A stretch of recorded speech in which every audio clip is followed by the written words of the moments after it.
Gaurko gaian, merkatua honela definitzen genuen. Merkatua izango da saltzaileak eta erosleak batzen dituen lekua. Gainera, merkatuaren eskaintza eta eskarien funtzionamendu askeak trukea erraztuko du. Teorian, horrelakoa izan beharko zen merkatuaren funtzionamendua, baina praktikan, zenbaitetan, trukea ez da hain erraxa, eta eskaintza eta eskariaren funtzionamendua nolabait mugatzen da. Bideo honetan ikasiko dugu lehiaren arabera nola sailkatzen diren merkatu ezberdinak. Lehia perfektuko eta lehia imperfektuko merkatuak aurkituko ditugu lehen sailkapen mailari begiratzen badio.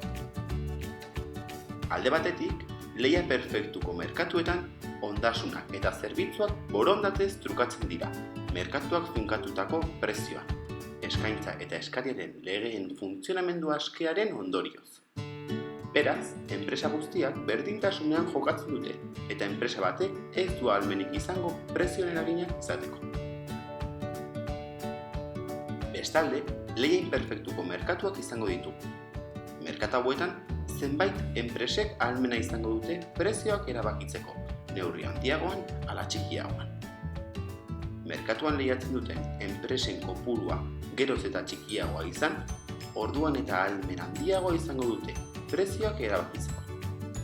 Horregatik, enpresen kopuruaren arabera egingo da sailkapena. Lehena, monopolioa izango du.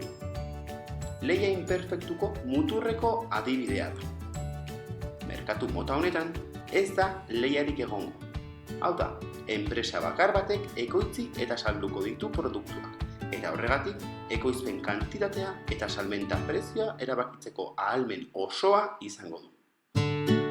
Adibidez, Espainian, Altadis enpresa publikoak, lehen tabakaleratzena, tabakoaren banaketa osoa kontrolatzen du Espainian, eta berak bakarrik finkatzen du prezioa, beste inork kontuan hartu gabe.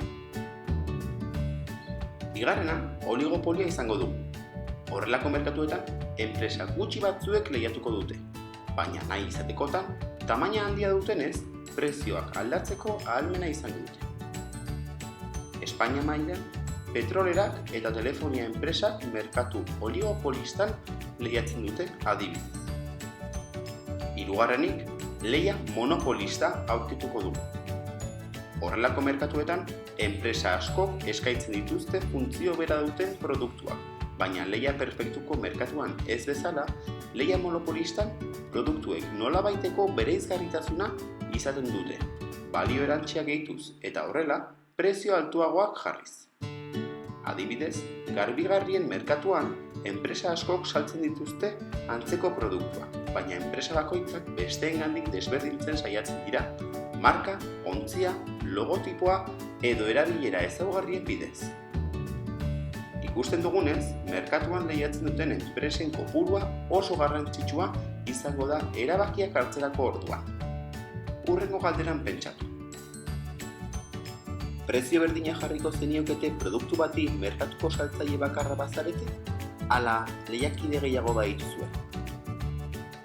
Hurrengo bideotan ikasiko dugu merkatuak sailkatzeko zein irizpide kontuan hartzen diren, eta baita sakonago ikasiko dugu merkatu mota ezberdinen funtzionamendua.